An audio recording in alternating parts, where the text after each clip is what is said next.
Bakit nga ba may patag na lupain sa isang probinsya na puro matatarik na bundok? Dahil ba literal na patag lang siya sa gitna ng matataas na kabundukan ng Mindanao? O baka naman may mas malalim at nakatagong kwento sa likod ng pangalang ito? 'Di ba? Nakakapagtaka?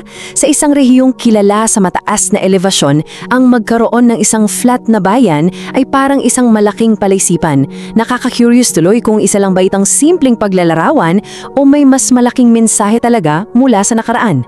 Unang bahagi, ang sekreto ng heograpiya.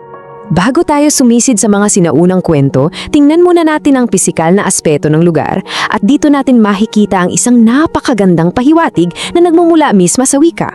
Sa wikang Filipino, ang salitang kapatagan ay napakasimple. Nangangahulugan itong isang malawak at patag na lupain. Pero kapag tiningnan natin ang buong rehiyon, doon lilitaw ang misteryo. Imagine this, sa isang banda, ang buong Lanao del Sur ay sikat na sikat sa matatarik na bangin, matataas na bundok at syempre ang tanyag na lawan ng Lanao. Tapos, tingnan ninyo sa kabilang banda.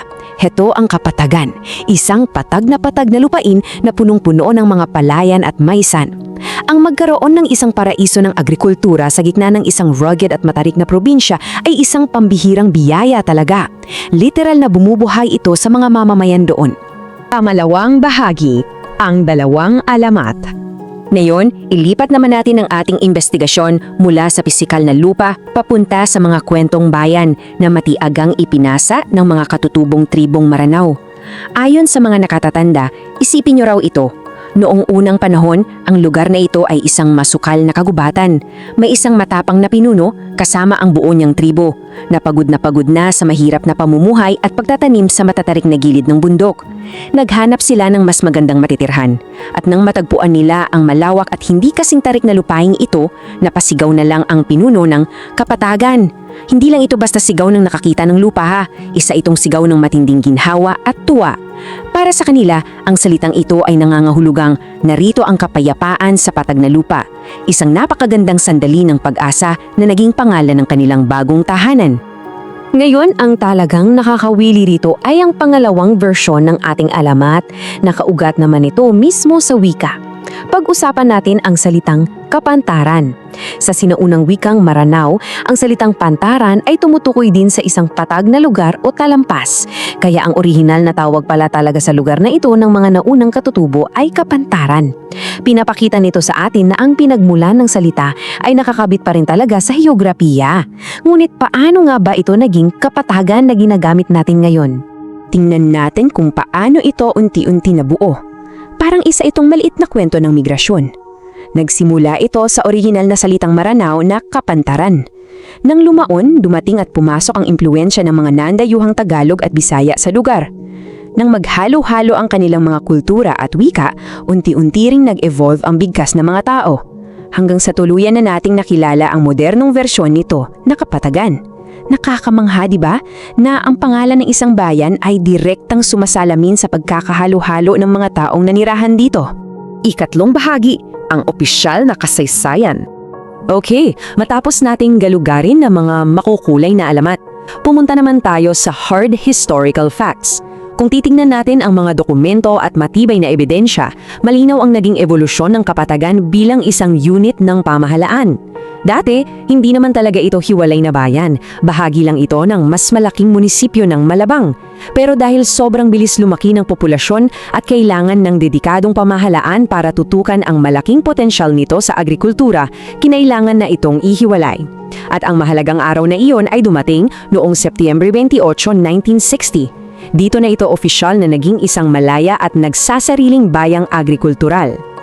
At para sa ating pinakamatibay na ebidensya sa kasaysayan, narito ang Executive Order No. 403. Ito ang mismong kautosang tagapagpaganap na pinirmahan ng dating Pangulong Carlos P. Garcia na nagbigay buhay at legal na pagkakakilanlan sa kapatagan noong dekada 60.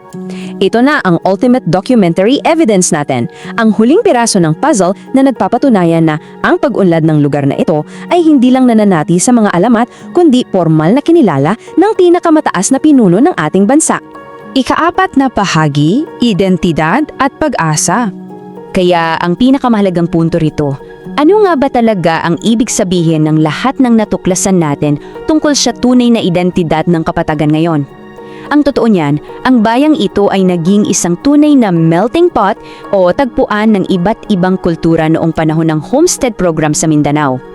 Kahit na ang orihinal at mayoriya ng mga residente ay ang ating mga kapatid na katutubong Maranao, malugod din nilang tinanggap ang mga nandayuhang Bisaya at mga dumayo mula sa Luzon. Ang mismong pag-evolve ng pangalan mula Kapantaran patungong Kapatagan, perpektong patunay yan na ang lugar na ito ay puno ng pagkakaisa sa gitna ng malaking pagkakaiba-iba ng mga kultura. Tandaan natin, ang Kapatagan ay higit pa sa isang pangalan. Ito ay isang buhay na simbolo ng pag-asa, masaganang ani at mapayapang pamumuhay sa Mindanao. Sa kabila ng iba't ibang hamon at pagsubok na dumaan sa buong probinsya ng Lanao del Sur, ang bayan ng Kapatagan ay nananatiling matatag at patuloy na nag-aani ng kasaganaan. Ang pangalan nito ay hindi lang basta naglalarawan sa pisikal na patag na lupa, kumakatawan din ito sa tibay ng loob, pagtutulungan at malalim na identidad ng bawat taong naninirahan doon. Sa pagtatapos ng ating pagsusuri, iniiwan ko ang katanungan ito sa inyo. May alam ba kayong ibang versyon ng kwentong ito? O baka naman taga-Kapatagan kayo at mayroon kayong sariling karanasan diyan? Gustong-gusto naming malaman.